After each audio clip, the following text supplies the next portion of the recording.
Yes, the boys, welcome back. We've got a big one coming today. It is leg day, and as well, I'm gonna be going through why I'm gonna be taking a deload, why you might need a deload. If you don't know what a deload is, I'll literally explain what a deload is and what to look out for. So a lot of value coming. I'm gonna try a little bit of a different approach with this session as well. So I'm gonna just film the session on the camera without speaking, and then when I get back, I'm gonna talk you through how it went and play that over the footage. So if you prefer that, let me know. If you prefer me talking in the gym, if you like a bit of mixture, let me know. But we'll try it today. Let's see how it goes. I'm in a rush. I need to eat. I need to train. Let's quickly see how the legs are looking. So the lighting is a bit too bright, but hopefully you can see how the wheels are currently looking. I am 91 kilo this morning. So legs have definitely grown.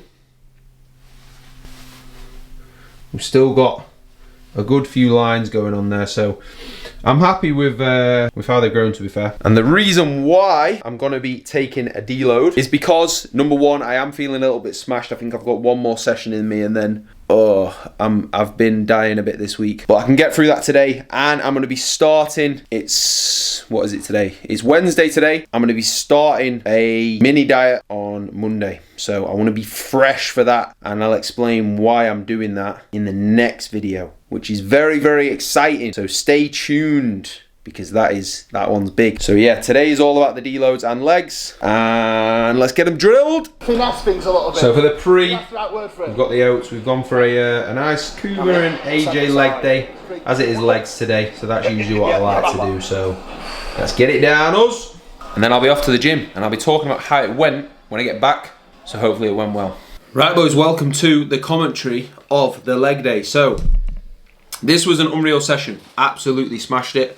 I'm going to talk you through all the top sets now from every single movement. So recently, starting with adductors, I couldn't progress them when they were at the end. So now, in terms of getting them short, I've been a lot more productive here at the start of this, like way, way, way more productive. So that's why we've actually got them in now. At the start, and these have been flying up. A goal of mine is to get the stack on here. I think I'm like 4 pins off it. It's such a heavy adductor though. It's primal strength. It's really good though. So control him, drive him through, and as you'll see at the end here, when I can't get that rep on my own, what I'll do, I think I get this one on my own.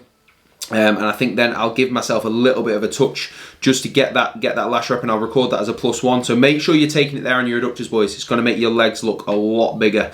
It's something a lot of people sleep on.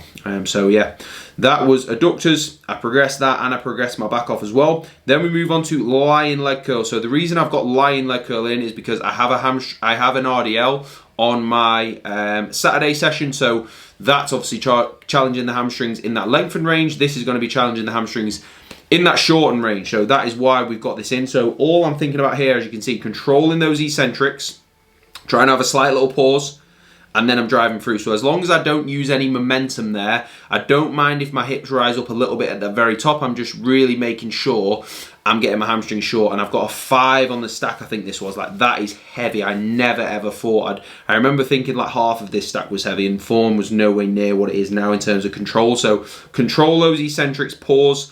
We're trying to progressively overload, so you need to standardize your form. So get that form standardized and drive through. Like you'll see, every rep is the same. It just slows down a lot. Like on these last reps now, I can't remember if I've got 1 or 2 more here, but these reps are just brutal. Like they want to slow right down until I literally cannot get one more.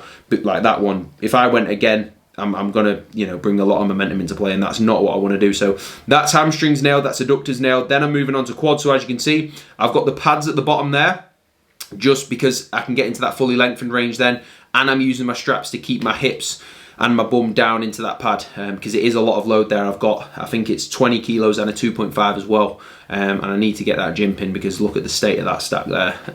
Looking at that, but yeah, all around these are good. Same thing again, pausing in that lengthened range and pausing in the top ever so slightly, just to keep the reps standardized. I don't want to use any momentum. I'm trying to beat the numbers week after week after week, so you've got to keep that form standardized. So I know if I contract hard and have a slight little pause at the bottom, I just need to run them numbers up. So I'm literally driving up, contracting, controlling those eccentrics, pausing, and then I'm driving through. I think this was 10 reps with a little bit of help from my brother. So you'll see I just couldn't have got that last rep fully short. There's no way. So Tom just helps me there, get that all the way up. And that was a really, really good set. I think I progressed all 6 of those first isolations, and there's just proof Tom was training as well, not just helping me.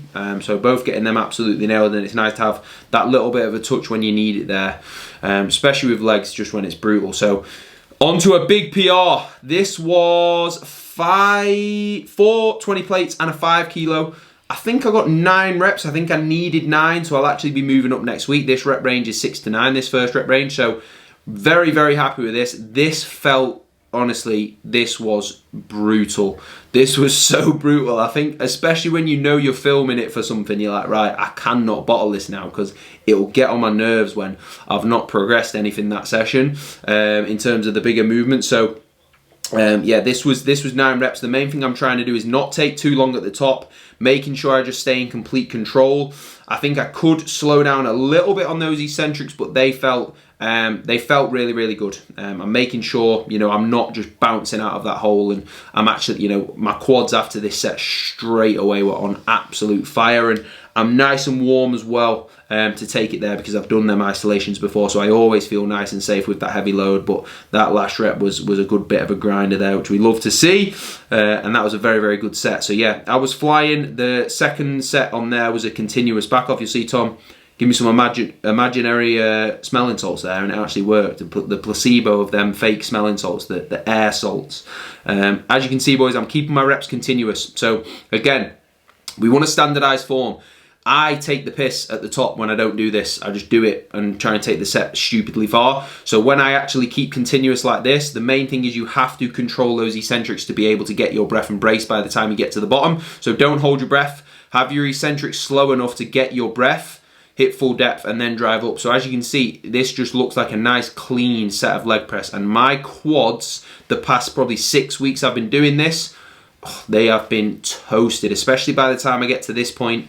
It is absolutely brutal, and just being able to use a little bit less load and still have that intensity there is nice as well, because like that pendulum is very, very heavy, and so are the isolations as well by this point. So that's probably the best set of leg press, honestly, I've ever done. My quads were smoked after that. So I've got 2 of those, 2 sets of everything, by the way, finishing off with calves, and then we did actually move on to abs. So calves, something that's just so boring to train. Like, don't get me wrong, everyone's going to find it boring to train, boys, but you've just got to, you know, you've got to get it done. By no means are my calves huge, but it's something I am working on. It's something, as you can see here, you know, I am trying to keep that intensity there for, and I'm really trying to nail it. So I'm trying to pause in that contraction, pause in that lengthen range, and you'll see when I get to the end of the set, what I'm actually going to do is get 5 partial reps, and then a little hold as well. It's something I like to do just to keep that intensity there. So all of them progressed, but honestly, I felt by this point I was absolutely smoked. And today, this is the day after. Oh God, I feel absolutely toasted. So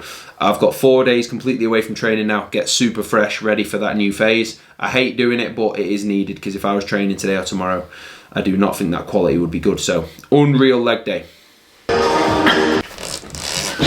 And apologies, boys, if the camera's wonky. My tripod is broke. I need to order a new one. One of the legs has absolutely had it. So deload. What is a deload? A deload is basically when you're lowering training volume or taking time away from training. So you might see some people have like devolume sessions. So they might like do 1 working set when they'd normally do 2. Stay a few reps away from failure. When I'm in the gym, if I'm not 100% taking it there, I'd rather not train, right? So I like to just have the sweet spot for me. Usually if I catch it early like I have done now, 4 days off, I'm flying with 4 days off, then I feel fresh. So the main things for me when I know I'm going to need a deload, after usually about 8 to 12 weeks, I start to get a little bit ratty, to be honest. That's the first thing I notice, because my body's just smashed.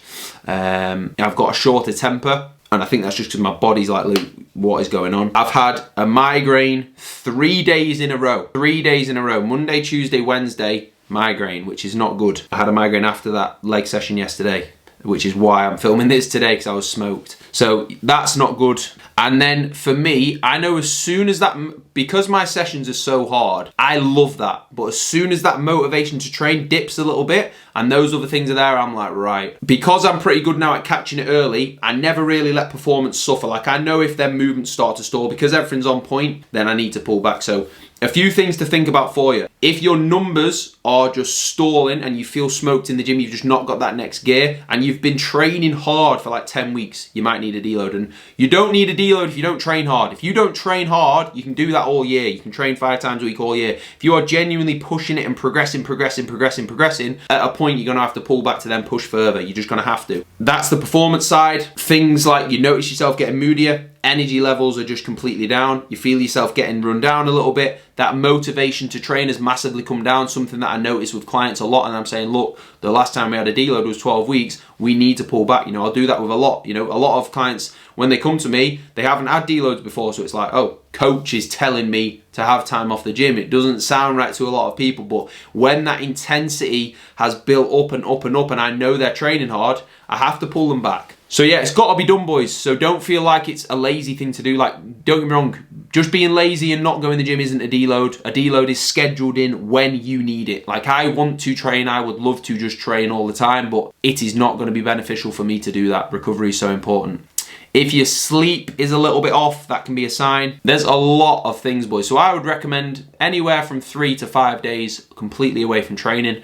What I'll try and do as well is not actually like watch anybody train, and that's something I say to clients as well. Like, actually try and just, not only physically, but CNS wise, mentally, just try and have some time away from people burying themselves on a hack squat and like watching that. And I think that will help as well. And then by the time you get to the end of it, you should be fired up and really, really ready to go. So just something to keep in mind. So yeah, a little series starting next video, boys. So stay tuned for that. That is going to be my mini cut series. So anything you want to see from that, obviously I'll go through full day of eating, how training is going to work, things like that. So make sure in the comments you let me know anything you want to, let me know anything you want to know. Yeah, let me know anything you want to know about the mini cut, and I'll break that down. I'm looking forward to that. So hopefully you enjoyed that little bit of a different style of video as well. Let me know what you prefer. Do you prefer mic'd up in the gym? Do you prefer a bit of both? What do you find more informative? What do you find more entertaining? Let me know. And as always, the coaching team is absolutely killing it. It's been the